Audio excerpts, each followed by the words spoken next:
হজের বাকি আর মাত্র ৬ দিন। ইতিমধ্যেই লাব্বাইক ধ্বনিতে মুখর হয়ে উঠেছে পবিত্র মক্কা মদিনার চারপাশ।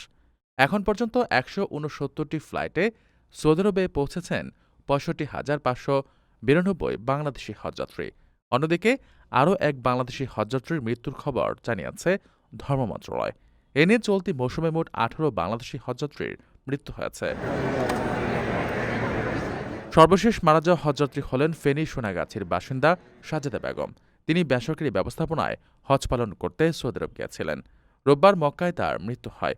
বুলেটিন অনুযায়ী ১৮ মে পর্যন্ত সর্বমোট ৬৫,৫৯২ হজযাত্রী দেশটিতে পৌঁছেছেন।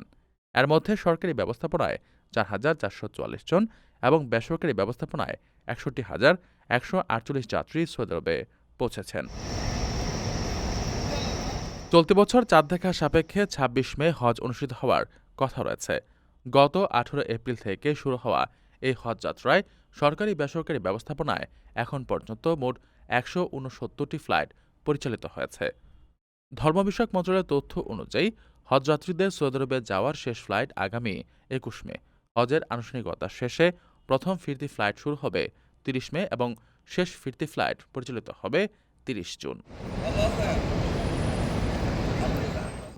প্রবাসীদের জন্য নির্মাণ হচ্ছে দেশের প্রথম স্মার্ট সিটি, যেখানে থাকছে স্কুল, মসজিদ, হাসপাতাল, সুইমিং পুল, হেলিপ্যাড, পাঠাগার, জিম, সুপারমার্কেট, শিশু পার্ক সহ সকল নাগরিক সুবিধা। মাত্র ৩০ লাখ টাকা বিনিয়োগে মিলছে আকর্ষণীয় ফ্ল্যাট। প্লাটিনাম ইনভেস্টরদের জন্য ঢাকা বিমানবন্দরে ভিআইপি প্রোটোকল সুবিধা। বিস্তারিত জানতে যোগাযোগ করুন স্ক্রিনে দেয়া হোয়াটসঅ্যাপ অথবা ইমো নাম্বারে।